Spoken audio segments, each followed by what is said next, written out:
Tonight, we venture to mist-shrouded streets of Victorian London, where the enigmatic detective Sherlock Holmes solves mysteries that bewilder even the keenest minds.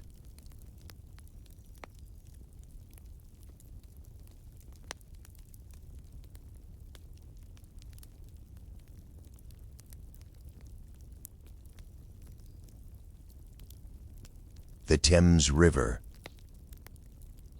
Picture yourself stepping through the heavy wooden door of Holmes's living room, where a fire crackles warmly in the hearth, casting a soft glow across the walls. You sink into a deep, cushioned armchair that envelops you in its snug embrace.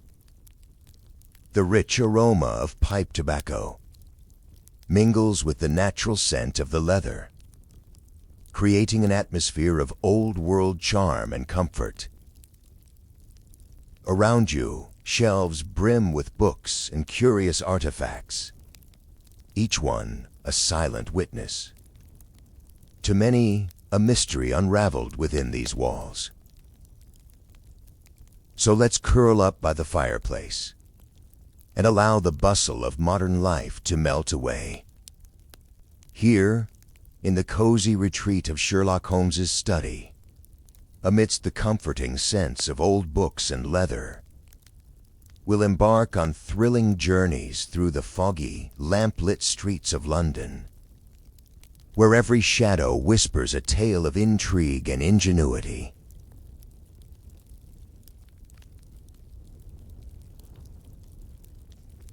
Under the shadowy dome of St. Paul's Cathedral, the air was thick with dust and the sounds of persistent hammers and chisels. The year was 1891, a time of gaslights and fog-enshrouded evenings that clung to London like a persistent cough. St. Paul's, a beacon of sanctity and awe, was undergoing careful restoration to preserve its towering glory. Amidst the scaffoldings and draped cloths, Thomas Bell, a seasoned mason, paused to wipe the sweat from his brow. The vast emptiness echoed with the faint whispers of his fellow workers. But as the clangs dimmed for a moment, Thomas's ears caught a different kind of whisper. Soft, undulating words that seemed to carry a chill despite the stuffy air. Fire will consume the old bridge by midnight. Startled, he glanced around, but his colleagues were all engaged, oblivious to the eerie murmurs. Shaking off a shiver, Thomas returned to his work, attributing the voice to the wind's odd tricks in the cathedral's curves. Days later, the newsboy's announcement shattered the morning calm. Disastrous fire destroys London Bridge. The headline gnawed at him, echoing the whisper he dismissed. Subsequent whispers continued to unfold into reality with disturbing accuracy. A whispered forewarning of a sudden collapse at a nearby construction site materialized within hours, followed days later by an unexpected political resignation. Each incident preceded by hushed voices under the dome of St. Paul's. These events culminated in an unbearable weight of anxiety for Thomas. His sleep became peppered with nightmares of impending disasters, each warning bringing dread of what whisper might next prove true. Desperate for answers, and fearing for the safety of those around him, He knew he needed someone capable of unraveling such inexplicable phenomena. One foggy evening, after a particularly haunting whisper foretold a tragedy that Thomas could not bear to witness come to life, he made his decision. With a determined, albeit heavy heart, he wrapped his coarse workman's coat tighter against the chill and headed to Baker Street. The tales of Sherlock Holmes's exploits were the talk of every pub and corner shop. Stories of deduction and reason that seemed the only light capable of piercing his shadowy predicament. Upon arriving at 221B Baker Street, the heavy wooden door opened to reveal the famously cluttered study of the detective himself. The warm, lamp-lit room was a stark contrast to the cold unease that had settled over Thomas. Sherlock Holmes, with his sharp eyes and contemplative demeanor, gestured for him to sit. The room was imbued with the rich aroma of tobacco and leather, the walls lined with books, and the odd paraphernalia of his peculiar profession. Thomas took a deep breath, his words tumbling out in a rush. As he recounted each whisper and the subsequent events, his voice a mixture of fear and pleading urgency. Holmes listened to his troubled words, his mind already weaving through the layers of mystery presented by the Mason's tale. The room, filled with the soft crackle of the fireplace, seemed to close in as Holmes leaned forward, his gaze piercing. "Voices, you say, whispering fatal events?" he asked, his voice low but clear, the beginning of their eerie adventure echoing in the question. "Yes, Mr. Holmes. It's as if the very air knew of these calamities before they struck," Thomas exclaimed, his hands trembling slightly. Holmes's eyes flickered with a mix of intrigue and skepticism. "And you believe these whispers are more than mere coincidences?" he asked, the corner of his mouth twitching with a hint of incredulity. Thomas nodded earnestly. "I wouldn't dare waste your time, sir, if I weren't fully convinced there's something sinister at play." With a thoughtful nod, Holmes agreed to investigate, intrigued by the possibility of coded messages.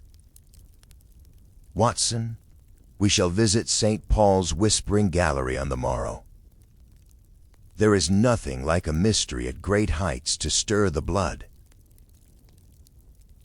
Thomas exhaled, visibly relieved to be leaving his troubling experiences in the capable hands of the famous detective. As he stood to depart, Holmes clapped him on the shoulder, a gesture both comforting and confident. "Rest easy tonight, Mr. Bell.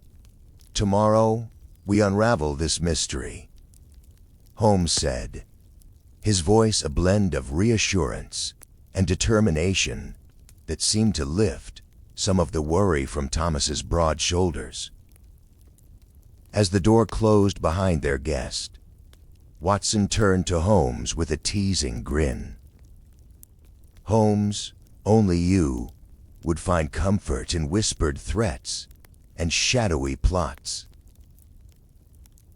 Holmes merely smiled, the twinkle in his eye betraying his anticipation for the challenge that lay ahead.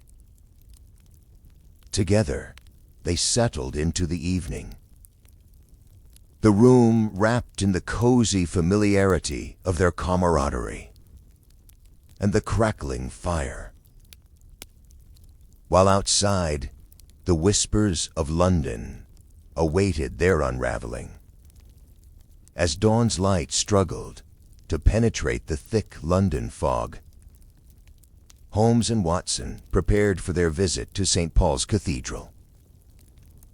Holmes, donning his iconic deerstalker hat, turned to Watson with a wry smile.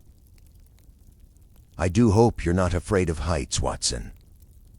The Whispering Gallery is not kind to those with a nervous disposition regarding altitude."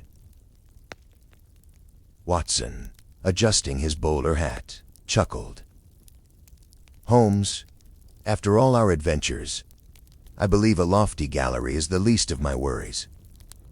But I do hope these whispering walls speak more clearly than some of your cryptic clues." Their carriage rattled across the cobbled streets, the clatter echoing off the buildings shrouded in mist. Arriving at the cathedral, they were greeted by the sight of the massive edifice rising majestically above them. Its ancient stones, a silent testament to centuries of history. They entered the vast, hallowed interior, where the distant sounds of ongoing restoration mingled with the muted echoes of their footsteps. As they ascended the spiral staircase to the gallery, the air grew cooler, the atmosphere denser with the weight of whispered secrets. Reaching the Whispering Gallery, Holmes and Watson leaned cautiously over the banister, peering into the shadowy expanse below. Watson's voice carried a note of awe. "Remarkable, isn't it, Holmes? How a whisper here can travel so clearly across this vast dome." Holmes, who had been quietly testing the acoustics, whispered sharply in a direction away from Watson, only for Watson to hear him perfectly, as though he were speaking directly into his ear. "Elementary, my dear Watson," Holmes quipped, and seeing Watson's startled look, added, "Just a small demonstration of our gallery's peculiar properties." They settled into a quiet observation, the sunlight waning and weaving through the high windows, casting a kaleidoscope of light across the intricate mosaics. As the cathedral's clock ticked towards 6, a barely audible whisper fluttered across the dome. Holmes's hand shot up, signaling Watson to silence. A whisper, thin and fleeting, reached their ears. "The envoy will pass the secret at the stroke of 6. It was so light it could have been part of the breeze. A spark of excitement lit up Holmes's face as he turned to Watson. "Watson, our whisperers are not mere specters, but spies." His voice was full of the thrill of discovery, echoing slightly in the vast space. Watson, ever the scribe, whispered back, "Do you ever tire of being right, Holmes?" "Not when justice is at stake," Holmes replied with a smirk, his eyes narrowing as he pinpointed the source of the whispers. "Our culprits use these hallowed echoes to mask their clandestine affairs. Ingenious, yet profoundly misguided." Holmes fixated on the task at hand. "Every sound here matters, Watson. These walls are filled with history, and today they're part of a story of espionage." With Holmes's acute understanding of the gallery's acoustics, they positioned themselves strategically. As the clock chimed 6, they spotted two figures discreetly exchanging documents. Holmes's eyes sparkled with the thrill of the chase. "Quickly, Watson. Our game is afoot. Follow my lead and tread lightly. We wouldn't want to alert our whispering spies just yet." With that, the duo moved with silent precision, their figures blending into the shadows as they prepared to unmask the conspiracy woven within the whispering echoes of St. Paul's Cathedral. The dim light from Holmes's lantern cast an eerie glow on the walls of the whispering gallery. As he crouched near one of the ornate pillars, the shadows danced wildly around them, as if the secrets of the cathedral were stirring, reluctant to be unveiled. Watson stood nearby, holding a secondary light source, the beam slicing through the thick, musty air of the ancient structure. Holmes, equipped with his trusty magnifying glass, carefully examined the carvings on the surface of the pillar.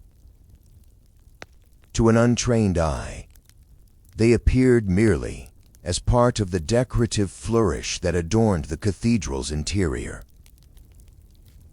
However, upon closer inspection, subtle discrepancies revealed a hidden layer of complexity. "These are not random marks, Watson," Holmes said, his voice barely above a whisper, yet brimming with enthusiasm. "Observe here and here. These symbols are variants of the Masonic cipher, ingeniously embedded within the design to conceal their true purpose."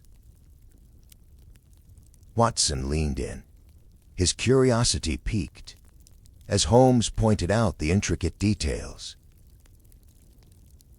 "So these spies have turned St. Paul's into their secret postbox. Ingenious, yet rather audacious." Holmes chuckled softly. "Indeed, Watson, the gallery's acoustics play a crucial role. The specific curvature of the dome allows whispers to travel clear across the chamber, but only to those who know precisely where to listen. The notion of voices carrying secret messages through the air fascinated Watson, who glanced around the vast, shadow-filled dome with a newfound respect. It's like the very architecture has been conscripted into their conspiracy. Yes, and the ongoing restoration provides the perfect guides for frequent visits, without arousing suspicion," Holmes added, standing up and dusting off his knees. His eyes scanned the gallery, imagining unseen agents mingling among the workers, exchanging information under the guise of mundane activities. Holmes walked slowly around the pillar, his fingers lightly tracing the carved symbols. "Each mark here is part of a larger conversation, Watson. We are eavesdropping on a dialogue that was never meant for us." The coziness of their intellectual pursuit, mixed with the thrill of the chase, brought a warm glow to the cold stone surroundings. As they prepared to capture more evidence, Holmes's demeanor shifted to one of deep concentration. "We must document these markings before they are erased or altered. The fate of much may depend on our understanding of these whispers in the stone. With a nod, Watson took out his notebook, ready to sketch the symbols under Holmes's guidance. Together, they worked in the flickering light, a small island of knowledge and camaraderie in the midst of the echoing mystery that surrounded them. The ancient whispers of St. Paul's seemed to approve, the very stones bearing witness to their efforts to uncover the truth hidden in plain sight. A hushed tension filled the air. The afternoon sun, now just a pale orb cloaked in fog, cast an ethereal glow through the stained glass, bathing the whispering gallery in a tapestry of muted colors. Shadows crept along the walls, elongating as the minutes passed, while Sherlock Holmes and Dr. John Watson, concealed behind a curtained alcove, watched the floor of the gallery with eagle-eyed vigilance. Holmes, checking his pocket watch discreetly, whispered to Watson, "The moment is nearly upon us, Watson. Ready yourself." Watson, his hand resting on the small revolver, holstered beneath his coat, nodded slightly. The sound of their breathing seemed loud in the quiet, the suspense making their chest tighten with each tick of the clock. As the bell began its chime, resonating deeply throughout the sacred space, two figures emerged from the opposite end of the gallery. They were dressed like typical tourists, one snapping photographs, while the other peered intently at a guidebook.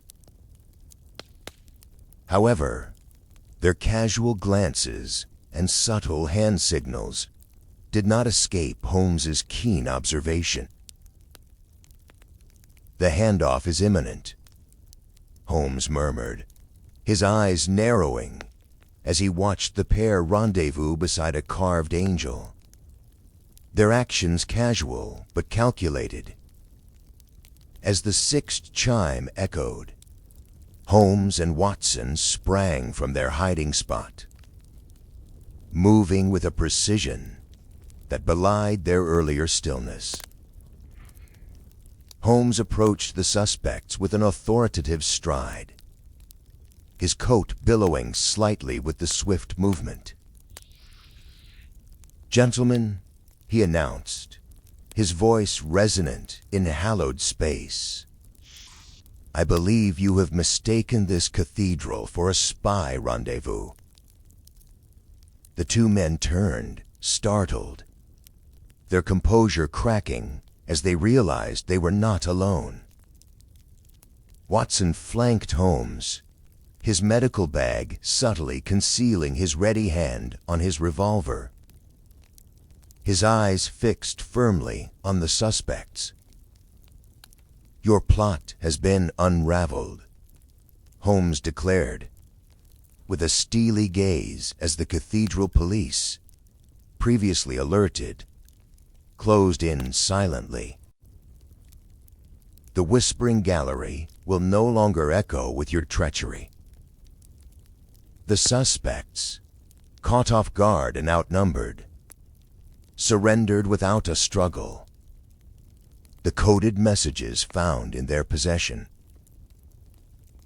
As they were escorted away by the police, Holmes turned to Watson with a slight, satisfied smirk. "Another mystery quiets down in the echoes of this grand old place," he said, his voice a blend of relief and triumph. Watson chuckled, adjusting his bowler hat back into its proper place. "Holmes, You do have a flair for the dramatic, capturing spies in a cathedral. I dare say this will make a fine chapter in your chronicles." Holmes merely nodded, his eyes still scanning the gallery, as if searching for any remaining secrets. "Indeed, Watson, but let us depart now. Our presence here is no longer required, and I believe Mrs. Hudson would have tea ready. A perfect antidote to this chill." The cozy warmth of anticipation for a quiet evening at Baker Street infused their conversation as they stepped out into the fading light of London, leaving the whispering gallery to its sacred silence and the mysteries it still held close. Back at the familiar and comforting confines of their residence, Sherlock Holmes and Dr. John Watts settled into their deep, well-worn armchairs. The room was aglow with the soft light of the evening lamp, casting gentle shadows across the book-laden walls, and the myriad of curiosities that Holmes had collected over the years. A fire crackled merrily in the hearth, casting a warm, inviting glow that contrasted sharply with the spring chill and mist that clung to the London streets outside. As Mrs. Hudson brought in a tray with steaming cups of tea and a plate of buttery scones, Watson wrapped his hands around his cup, feeling the warmth seep into his fingers. He sighed contentedly, a comfortable silence settling between the two as they sipped the tea. "It's fascinating," Watson finally remarked, breaking the quiet as he placed his cup back on its saucer with a gentle clink. "How something as innocent as a whisper could turn so sinister. Whispers that carry more weight than a shout in the dark. It's the quiet ones we need to watch, it seems." Holmes gazed out the window, his eyes sparkling with mirth and the residual excitement of their successful resolution. "Quite so, Watson. The quiet ones, indeed. It is in the silence that the most telling truths are often spoken, if one is keen enough to listen." The detective's gaze lingered on the swirling mists outside, his mind perhaps already turning over the cogs of their next adventure. Watson, watching him, couldn't help but feel a stirring of anticipation mingled with the residual thrill of their recent case. Holmes turned from the window and reached for his pipe, packing it thoughtfully as he settled back in his chair. "My dear Watson, I dare say your account of this case will make for particularly interesting reading. Do ensure you capture the eeriness of those whispers around the gallery. It was quite like listening to the voices of ghosts." Watson laughed, reaching for his notebook, which lay open on a small table beside him. "I shall do my best, Holmes. It will make for a fine chapter, indeed." As the evening wore on, the two friends discussed lighter matters, their conversation drifting from literature to music, the comforting routine of their course as soothing as the warmth of the fire. Outside, the fog continued to blanket the city, but inside their apartment, The air was filled with the cozy aroma of tea, tobacco, and the unmistakable sense of a mystery well solved. And so, amidst the curling mists of Victorian London, another mystery had indeed been neatly solved by Sherlock Holmes. The whispers of St. Paul's Cathedral, silenced until the next tale echoed through its hallowed halls. In the fresh chill of a London spring, the city was alive with the delicate blossoms of cherry trees. The cobblestone streets were a veil of fog that clung to every surface with a tenacious grip. The gas lamps cast long shadows that danced upon the mist, creating an eerie tableau of light and dark.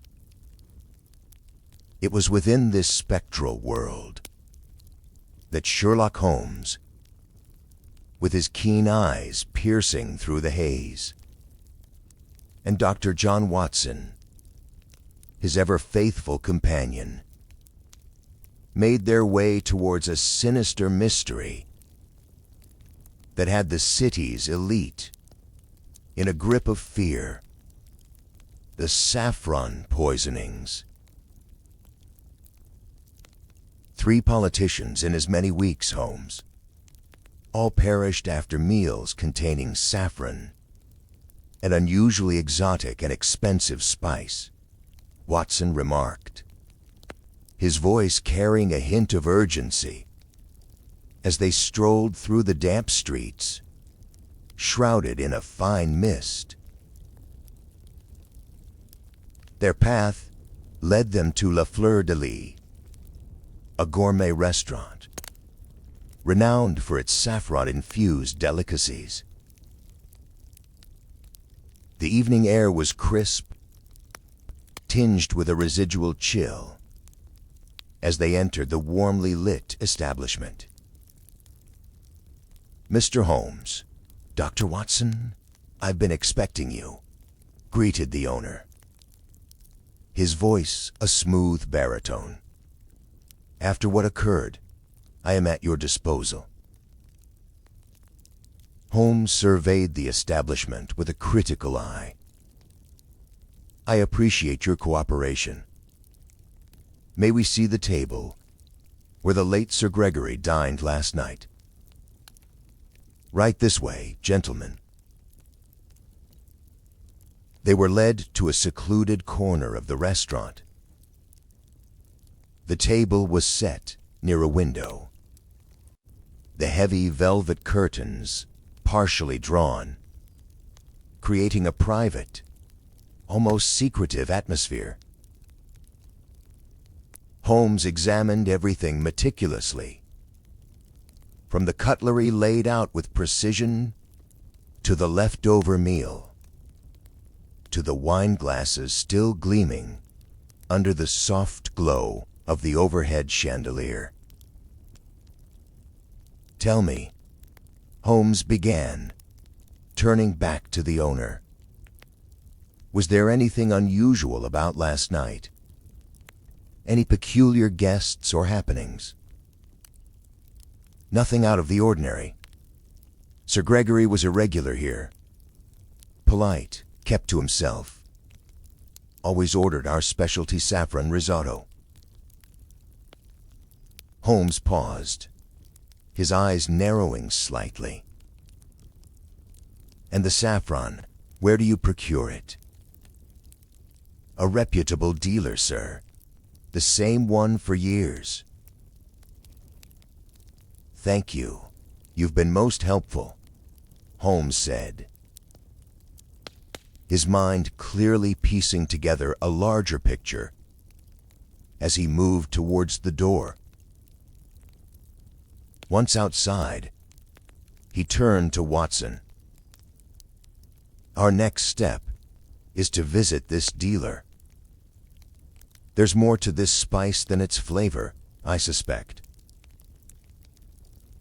Their investigation took them through the winding lanes of London, where the opulent grace of wealthy districts gave way to narrower streets and denser shadows.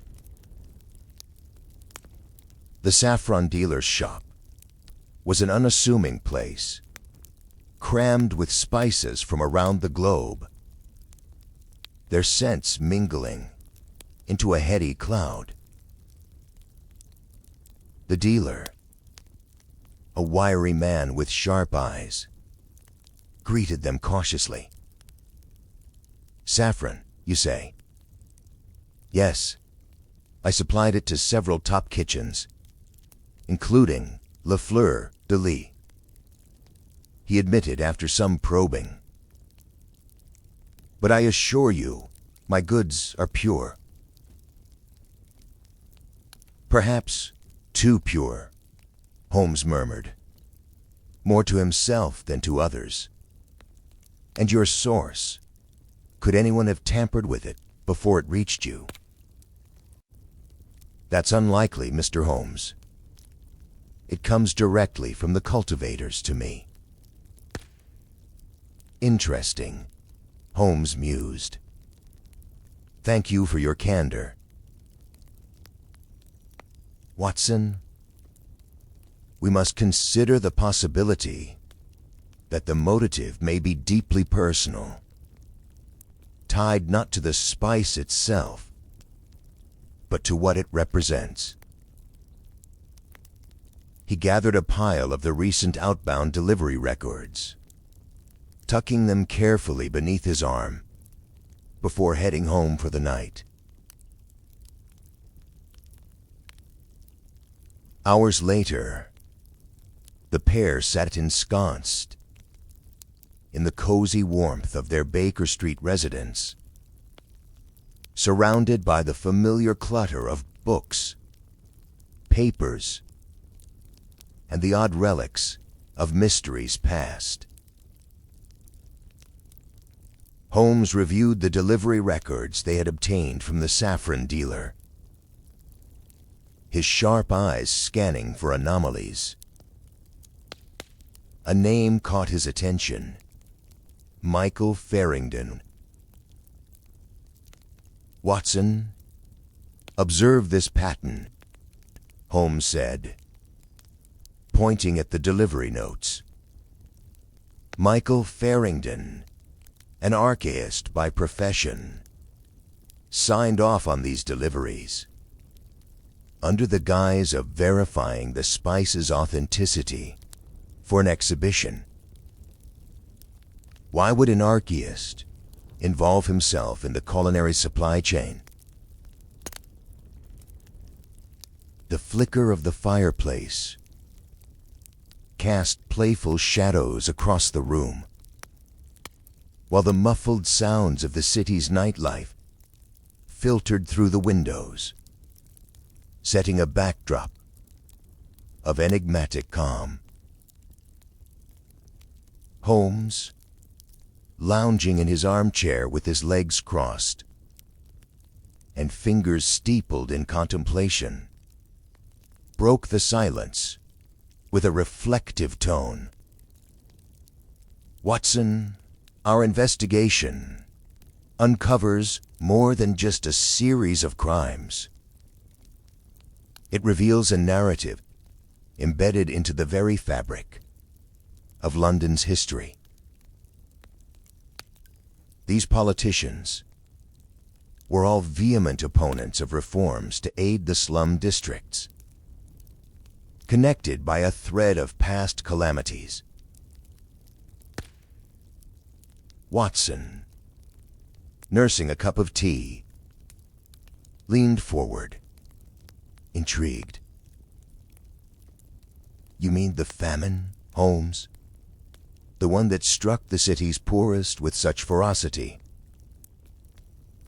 "Precisely," Holmes replied, the light from the fire dancing in his eyes, giving them an almost spectral glow. "Consider the irony. Saffron, the most expensive of spices, used to execute vengeance, a spice that signifies wealth and abundance, turned into an agent of death. Our killer uses it to make those who ignored the famine's victims feel the sting of retribution. The doctor, always moved by Holmes's deductions, set his cup down with a clink. So the killer employs the saffron as a symbol, poetic form of justice for those forgotten souls.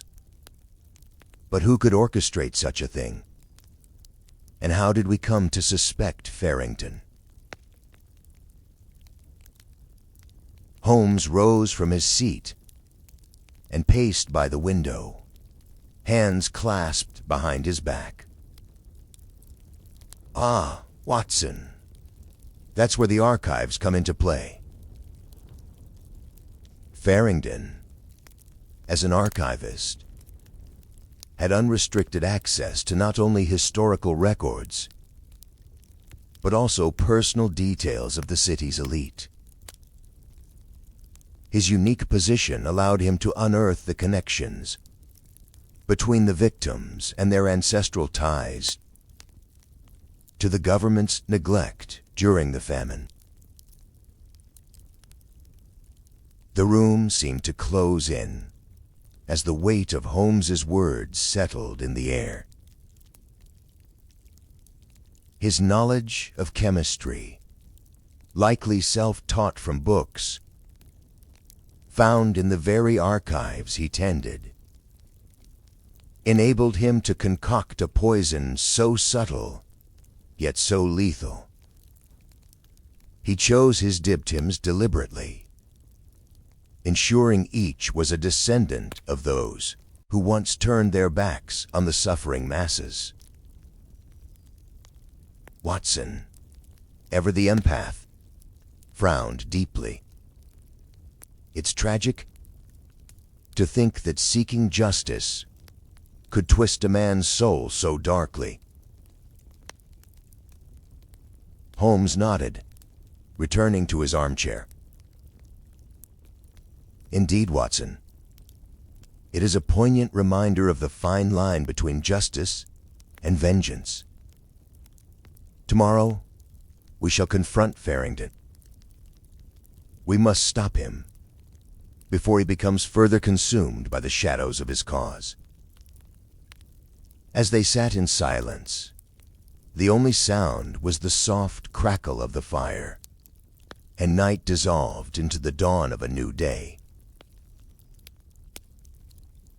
The following fog-shrouded evening, Holmes and Watson ventured into the heart of the old slums, a maze of narrow alleys and dilapidated buildings that whispered of past despair. Guided by last night's deductions, they sought the home of Michael Farrington, a quiet archivist whose ancestors had perished in the famine. As they approached Farrington's humble abode, the door creaked open, revealing a sparse room illuminated by the flickering light of a single candle. Books and papers were strewn about, and among them, maps of London from the famine era and recent photos of the victims. Mr. Farrington, Holmes called into the shadows, his voice echoing slightly in the cramped space. We know why you've done it. The pain of the past may be unbearable, but this path of vengeance will not right the wrongs. There was a stir in the back room, and then a dash. Farrington bolted, pushing past them with surprising force. his face a mask of desperation. Holmes and Watson gave chase, their footsteps echoing off the cobblestones as Farrington darted through the labyrinthine alleys of the slums. The chase was breathless, weaving through the cramped, shadowy passages under the dim glow of gas lamps. They dodged through lines of drying clothes and over barrels left out by residents. Farrington knew this part of the city like the back of his hand, but Holmes's keen observation of his habits and roots through the archives gave them the foresight to predict his moves. Finally, in a narrow, dead-end alley, framed by towering brick walls, they caught up to him. Farrington, cornered and breathless, slumped against the wall. His eyes, filled with a mix of defiance and resignation, met Holmes's steady gaze. "Why?" Watson asked, panting from the exertion. Farrington's voice was low, filled with a sorrow that seemed to seep into the damp air. "My family, like many, was forsaken during the famine. While the rich dined on exotic spices, my ancestors starved.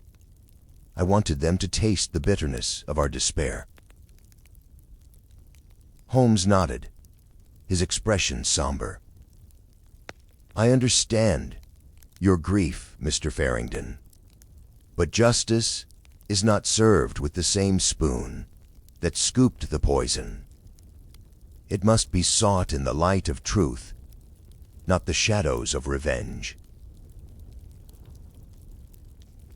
The police arrived shortly, and Farrington was taken into custody, his figure disappearing into the foggy night. Holmes turned to Watson. "Let us hope that the uncovering of this plot will shine a light on those dark chapters of history, perhaps bringing some overdue attention and aid to those who still suffer." As they walked back through the winding streets, the city seemed to settle around them, the weight of history lingering in the air. The streets of London, now clearing from the evening fog, seemed to whisper of the delicate balance between justice and vengeance, a reminder of the intricate web of human actions and emotions that Holmes and Watson navigated under the watchful eyes of the city. As we close tonight's exploration of Sherlock Holmes's gripping deductions and darkened London streets, I hope you felt whisked away to a world where each creak of the floorboard and distant echo of footsteps stirs tales of mystery and intellectual triumph. Good night, my friends.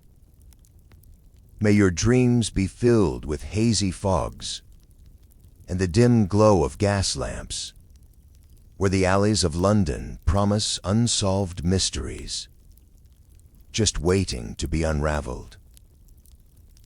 Let the night envelop you in tales of cunning and logic, until daylight peeks through your window once more.